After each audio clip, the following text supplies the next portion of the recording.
Hello, Brian Elliott. Welcome to the Doing CX Right show. Hi, Stacy. Great to be here with you. I am super excited. I think I told you I feel like I'm a kid in a candy store talking to you. I really Love do. that. Well, why do I feel like I'm a kid in a candy store? Everyone's going to understand that by the time this episode is done. So, to begin, please share, Brian, who are you? What do you do professionally? So I lead a group called Future Forum. Future Forum itself is a think tank backed by Slack, along with our partners at Boston Consulting Group, Miller Knoll, and Management Leadership for Tomorrow. That third group, MLT, is a nonprofit focused on advancing particularly Black and Hispanic Latinx workers in the U.S. And we do a couple things. We do research. So we have an instrument called the Future Forum Pulse. It's a survey of over 10,000 desk workers around the globe that we've been doing for a bit over 2 years now to help understand what's working and what's not for people and for organizations. And then we also just do a lot of executive engagement. We spend a lot of time with senior executives at a range of companies in every industry, helping them basically build a better future of work for their organizations, both people and organizational outcomes. Tell me your why. Why are you so passionate about how the future works? Yeah, I think it comes from I've been leading both, I've been CEO of a startup a couple times. I've been at Google, I've been at Slack, consultant well before that. And at the end of the day, what I found over the course of 25 years leading and building teams and companies was that the old adage, culture eats strategy for breakfast, is really true. And that, every situation I found myself in from a leadership perspective, it was much more important to get the human dynamics working well together, to figure out how we build a sense of belonging, that how we build not only diverse teams, but inclusive teams that are highly productive and focused on, shared success, was what made it not only more successful, increase the odds, but better for people too, and more fulfilling. And so I think what's happened over the past 2 years is it's created this massive opportunity for all of us to really rethink how work works, to make it better for people and for organizations. And I'm just thrilled at the opportunity to try to help a lot of organizations navigate that. And so my why is I really do think that we have a massive opportunity here in front of us to improve people's working lives and to improve, what comes out of that from a business perspective.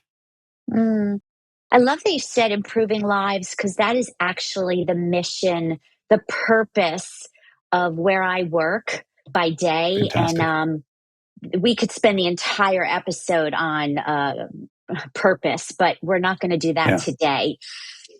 So, one fun fact before we get really deep here. Fun fact about you. I often talk about my co-authors, Sheila Subramanian and Helen Kopp, and I, who wrote the book, How the Future Works. We'll talk about our kids, and their kids are younger, school age and preschool age and tiny kids. I've got a kid who just entered the workforce. So kid is kind of euphemism at this point in time, but it's really interesting at this point watching the world of work through his eyes, of someone who's new to it, who's figuring it out and navigating it for the first time coming out of college. And it's been a great way to sort of reintroduce myself to some of the challenges that early stage people really do face. Well, we could talk about that for another hour too, because Yep, I absolutely. have the same age son who also just is a year out into the work world. And what I'm learning from his perspective is it's fascinating. And we have to know it because we have to all work together, right? Absolutely. We're now 5 generations of people in the workforce, which is, I think, the first time that's happened in at least living memory. So it's pretty incredible shifts that are going on in the world. Oh, yes. Well, you'll have to come back on the show we could talk about Gen Z, Gen Yep. everything. Exactly. So let's get to the heart of the show, which is really about flexibility. And there's a lot to that. So first of all, flexibility is a word that's been maybe overused lately. Yeah. What does flexibility mean to you? So at the end of the day, flexibility means enabling people to do the work where and when they're at their best, but finding a way to do that actually balances out the needs of the team with the individual. And at Future Forum, a lot of what we talk about is how do we build a future of work that is flexible, inclusive, and connected. And all of those 3 things come together. A lot of times when you hear the word flexibility, what people think about is the headline news, which is how many days a week is someone allowed to work from home or required to come into the office. Well, that's sort of the tip of the iceberg. There's an even bigger set of issues that go around schedule flexibility. How do we use our time together? How do we give people time to focus? How do we make sure that we're building connection among people that are on our teams? So at the end of the day, flexibility is really about, it's about the how. It's about rethinking how we come together, what the purpose is behind it, not just the where aspects of it in terms of work locations.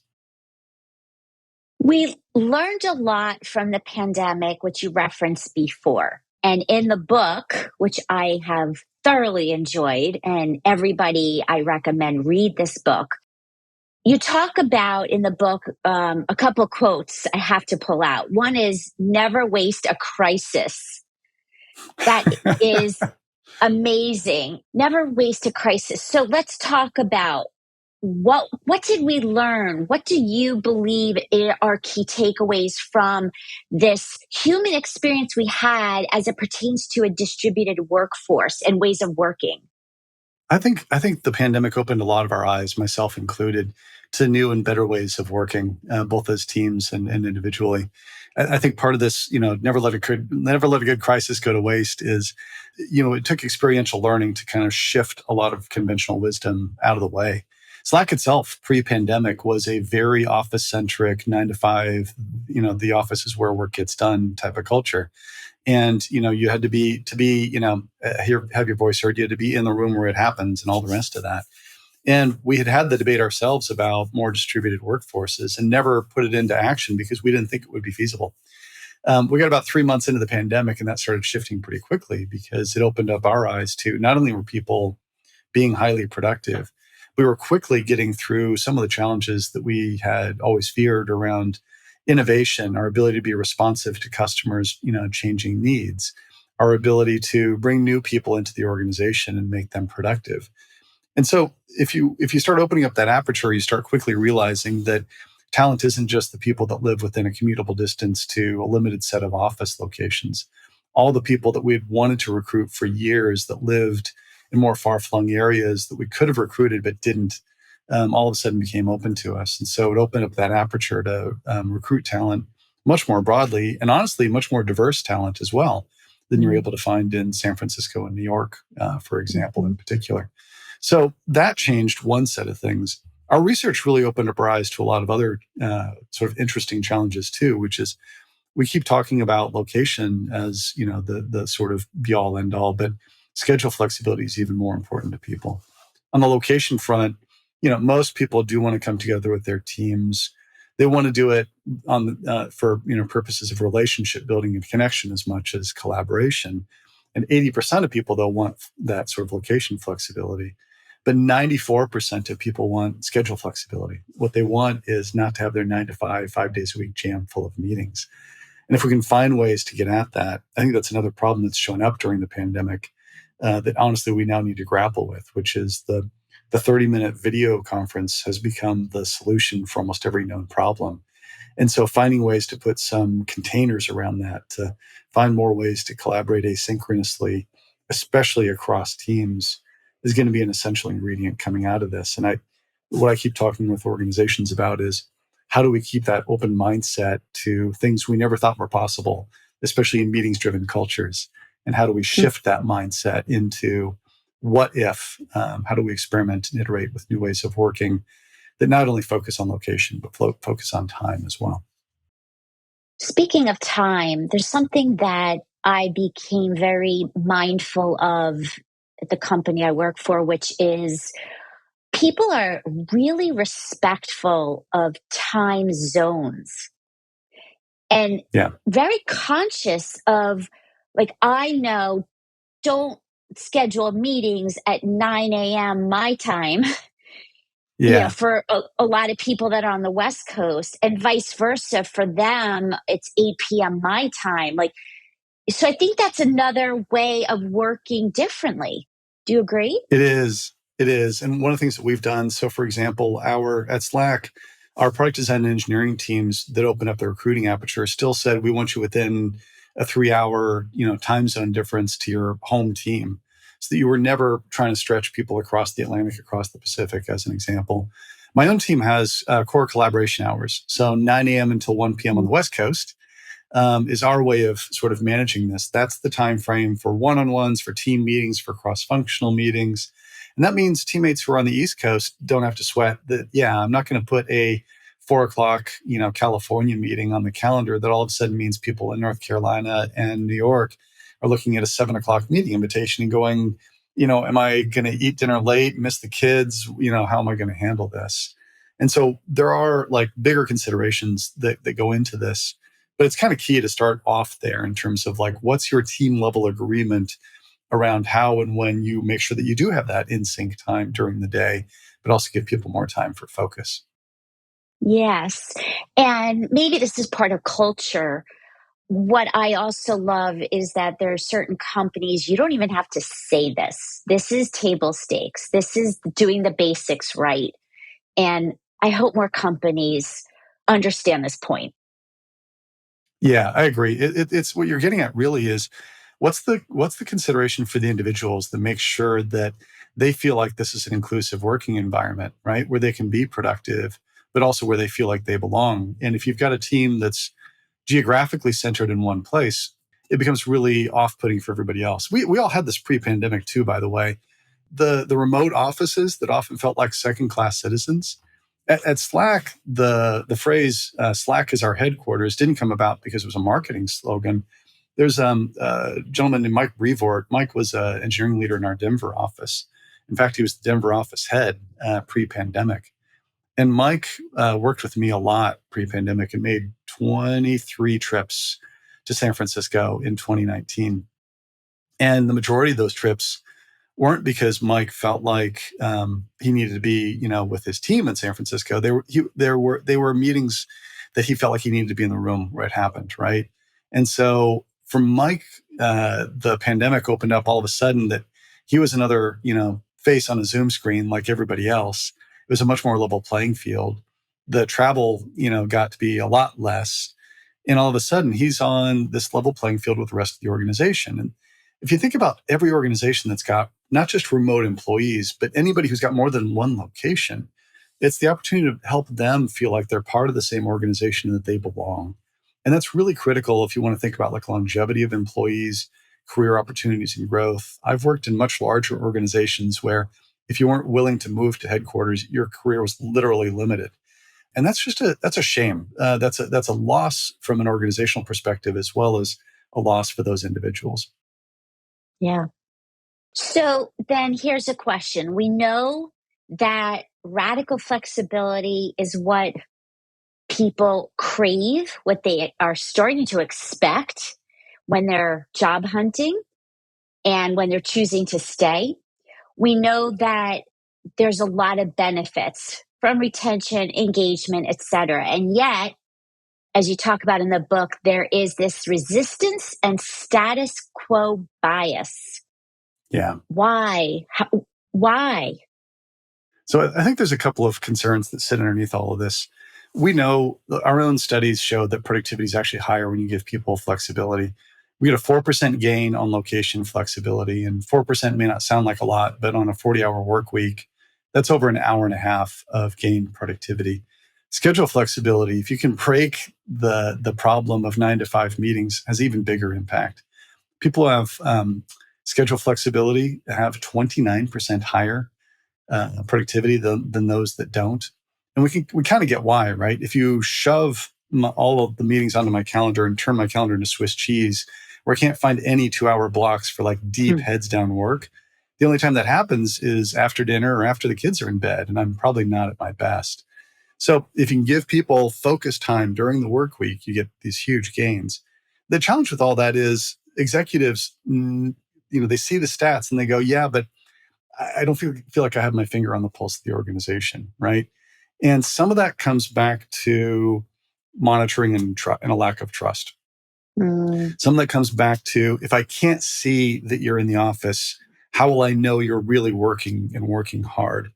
One of the best answers I got ever for that came from another C-level executive who said, how do you know that I'm working hard when I'm in the office?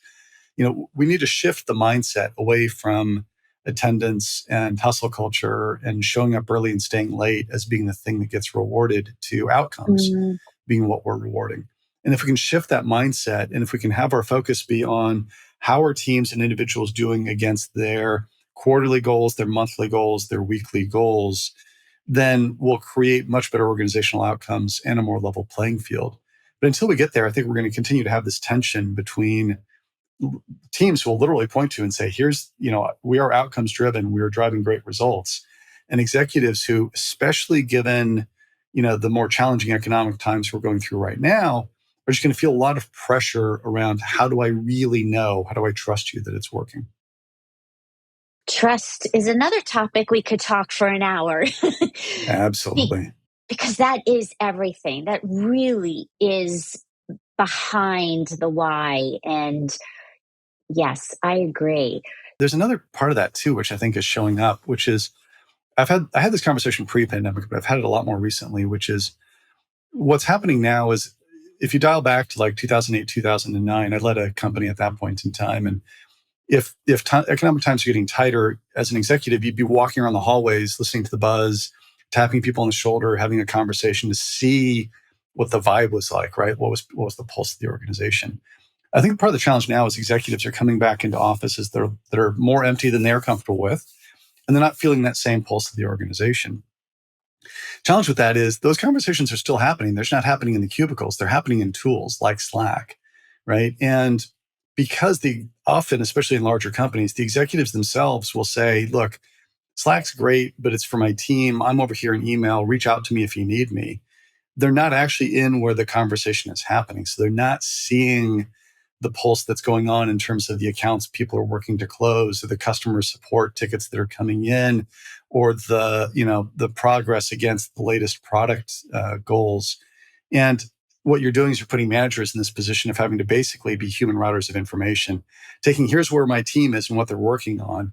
Executives Mm, asking for status, literally copying, pasting information, putting it into emails, which is just contributing to a broader degree of burnout for those, especially those frontline managers. And it's a potentially a vicious cycle. So one of the things that I try to do personally is help executives get into, whether it's Slack or use something else, like get into the tools where your teams are, participate with them directly, because that's what's going to give you the visibility that you're looking for into the day-to-day pulse of the organization. We were already moving, most organizations, the communication and collaboration was already moving from offices into digital technologies pre-pandemic. The last 2 years have just accelerated that like crazy. And the challenge is a lot of people who are somewhat older, like me, are the ones that actually need to mm. adjust at this point in time. And change can be hard. Yes, change management is another topic. One thing I would say for people to also keep in mind is simplification, because my colleagues all over different companies are adopting digital as a means of communication, yet it's getting confusing in that even myself, I'm like, where was that message? Was it in email? Was it in Slack? Was it in Microsoft? Was it a text? Right. So simplification has to be part of the equation. That's right. I agree with that. My own team does a lot around team level agreements with, like, from an organizational perspective, the top down stuff doesn't work in the same way. But you do need to think about, like, what are our communication standards? So for my team, for example, it's Slack internally. We use email externally. But we also have rules that are around boundary conditions, right? So if I need Mm, you to pay attention to something off hours, Stacy, how do you know what all to pay attention to, right? And the answer for us is it's not Slack, it's not email, it's we will text message you. If there's something that requires your attention that's outside of business hours and the hours that you work, I'm going to send you a text message to get your attention. That way, you don't have to monitor everything else continuously throughout the course of the day. We also mhm. work with and coach a lot of organizations on how do you think about the right way to use these tools and to importantly integrate them together, which is how you get the best of breed solutions that you're looking for at the end of the day. Makes a lot of sense. Let's talk about, you have 7 steps, which we don't have time for all of them, but let's talk about one in particular, which is proximity still matters. So explain that to me in a digital first world and flexibility. Yep. Is that a paradox? So it depends really on the organization and what you're after. At the end of the day, there really is an essential ingredient around people getting together. At Slack, the phrase that we started using that we've adopted is digital first doesn't mean never in person. Even if you talk to the companies that were fully remote pre-pandemic, they always got their organizations together, like teams at least once a quarter, entire company once a year, to build belonging and connectedness among people. We do the same thing with it from a Slack perspective. We know that different teams have different needs. There are different team level agreements, but they have to sit within a set of guardrails that the organization sets up that says every team needs to get together at least once a quarter. My team does this because we're spread across North America. We'll get together for 3 or 4 days and it'll be about team building more than planning. It's much more about the meals together, the relationship development than it is about like, what are we doing next quarter? There are other organizations that will say, look, the right balance for us is let's find the anchor day of the week because my sales team should be in a couple of days a week. And as the manager, I'm going to be there Tuesday and Wednesday. And that way, you know which days I'm in. And I'll put a couple of events on those 2 days. And by the way, we'll grab lunch together as a team on Wednesdays. Those are great ways to find the right balance point because an engineering team and a content team and a sales team are going to have different rhythms. The finance team that needs to come together and close the books at the end of the quarter is very different from the engineering team that's doing a planning cycle that is very different from the sales team that wants to have a continuous rhythm going. So digital first doesn't mean never in person, it means we need to find the right balance for different parts of the organization. Mm-hmm. And I think balance is really the answer for everything in life, too, right? It is. I agree. And there's also an element to this, which is the word team is actually really important. These are team level agreements, right? There's not the organization wide top down mandates really haven't worked for anybody that I've talked with because anytime you get past 100 people, your organizational complexity is already such that different teams have different needs. At the same time, it can't be an individual free for all. That much is clear. And so the right focus point is start with, in the book, what we get into is start with principles. What's important to you as an organization? Start with guardrails. How do the executives themselves lead by example and show up? As well as what are the balance points that you want? And then enable teams, give them the tools and training so that managers can set their own team level agreements that fall within those guardrails. Hmm. There's a article, I don't remember where it came from. Maybe you and team wrote it, but it was about bias, proximity bias. Yep. And oh, that is a pain point for me where I used to work in the past. I'd be the only one on my team near headquarters, and everyone could work remote, but those near the building had to be there. That doesn't Yeah. feel right. Tell me Yeah. about that. Yeah. I think there's a set of issues there that cut across a couple of different dimensions. The biggest one of which is we've seen this in our research now for the past 2 years, basically since the start of the pandemic. Historically underrepresented groups, in particular across race and ethnicity, but also women with children, are more likely to want and need flexibility than their white, male, older, non-caregiving counterparts, right? 59% of working moms globally want to work from the office 2 days a week or less. 50% of working dads want the same thing. Of men who have non-caregiving age children like myself, that number drops pretty quick. The risk that we run as people start coming back to the office is not only what you're getting at, which is the expectation that those who are closer to the office are coming in more often, which is a little weird because it doesn't feel fair and reasonable.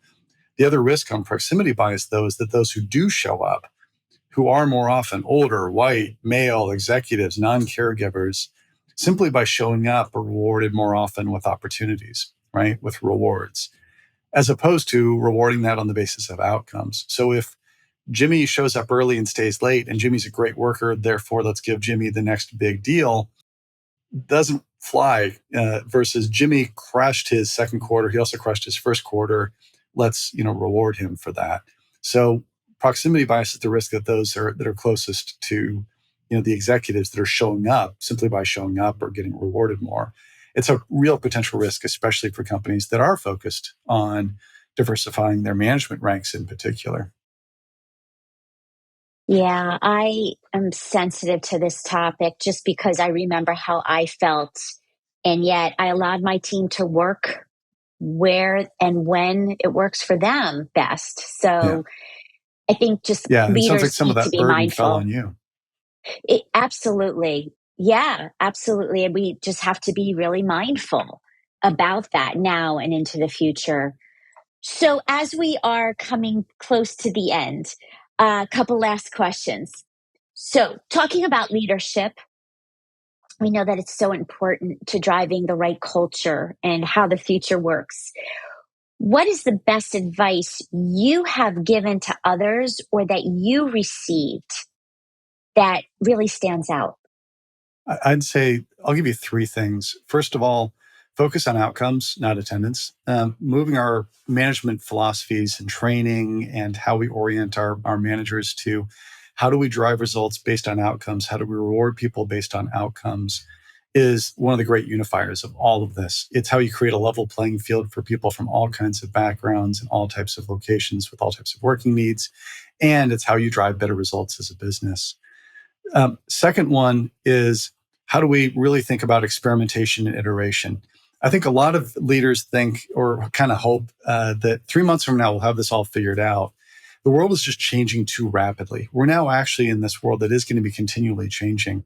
We can't assume ever that we're going to get it all figured out. And matter of fact, by being more agile, by being more experiment oriented, by iterating our way forward, we'll learn more quickly and we'll be able to adjust to what comes next in the world around us. So taking that sort of learning mindset forward is an essential ingredient.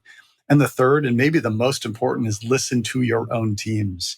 So we've got plenty of research out there that's helpful to people. It's in the book, it's on our website, futureforum.com. But your own organization will know and will have people in it that will tell you what they need in order to be more successful. Mm. I'll give you an example. I've done a lot of this myself the past few years, and my own team was kind enough to say to me, even I'm one of those people that say, "Hey, look, just because I send you this Slack or email at 9 o'clock at night, I don't need you to pay attention to it now. I'm just getting it off my plate and moving it forward." And someone was nice enough to say to me, that doesn't work like at all. By putting it out there at 9 o'clock at night, if I see it, I then have a choice. Do I either deal with it right now or do I dwell on it all night long and, have my sleep get disrupted? Instead, use scheduled send. Use scheduled send in Slack or in email to send it out. And well-intentioned and everything, I always thought that I was doing the right thing, but listening to my own team helped me change my own way of leading and managing my organization. I do the same thing. And it's really just about perception. And Yes, it's such a small change in our behavior, yet it sends a message to them. That's a perfect example. I love Love that. that. Glad you do it. And if there was one takeaway from your book that you want people to remember, if there was just that one thing, what would it be? Boy, it's a hard tie, but I'd say time matters more than place. We spend so much of the energy in the press and in conversations focused on how many days a week someone's allowed to work from home versus in the office. And I really wish more people would spend time looking at how they use their time at work. The burnout factor on people is rising. Even the pandemic is in theory behind us, but our latest research shows that burnout's actually on the upswing. It's in particular on the upswing for middle managers who often bear individual workload as well as leading their teams, and finding time for them to do focused heads down work during the work week is one of those like sounds easy, got to put time and energy behind it. If we could just focus more of our executive time, attention, and support and getting people time back to do focused work, we would lower burnout and improve organizational outcomes dramatically. Mm, that's powerful. And my final question, if you could go back to your younger 20-year-old self, based on what you know now that you didn't know then, what would you tell younger Brian? Wow, so many things. So I actually learned this along the way, but there was an early phrase I got trained on, which was I was to be seldom wrong, but never in doubt. And it's this sort of leadership philosophy that you need to be not necessarily the smartest person in the room, but you need to have conviction of your beliefs and continually stand behind them. And I think a lot of leaders are expected to have all the answers. And that really Mm. was a failing for a while. As I was a startup leader in particular, I found that it wasn't working for me and had a couple of people take me aside and help me through it, which was fantastic as a learning opportunity. But what we need to do as leaders is think about how do we do two things at the same time? How do we paint a vision, a mission, the mountain that we're going to climb as an organization? But how do we also say at the same time to my team, I don't fully know the path that we're going to take to get up that mountain, but I believe in all of you to help us get there. And I'm going to count on all of you to help us get there. And we're going to do it together. And so you're still painting that like inspirational vision and mission and tough goals, but you're asking the team to lean into helping you figure out the path. And that is so much better in terms of getting to the right solutions than as the leader expecting that you're going to be the one that has all the answers. Mm. It also reminds me of my role as a parent, too. This sounds a little familiar, doesn't it? It does, because we are human. And I think kids also growing up start off with looking at us to have all the answers. And then they get to a stage where they know more than us, they think. Oh, yeah. And then we become smart again. Absolutely. No, we've definitely have hit some similar strides. Like there were those years, Stacy, where we were the dumbest human beings on the face of the planet Earth. But, they eventually come back around, folks. Don't worry. Exactly. Well, a parenting show will be another time. So thank Absolutely. you so much for being on my show. I love your book. I love the future, how it works, and I believe in it because we have to have the mind shift. We have to get to where it's different. We're different. So thank Absolutely. you for Thank spearheading you, that. Stacy, for having me. It's been fantastic.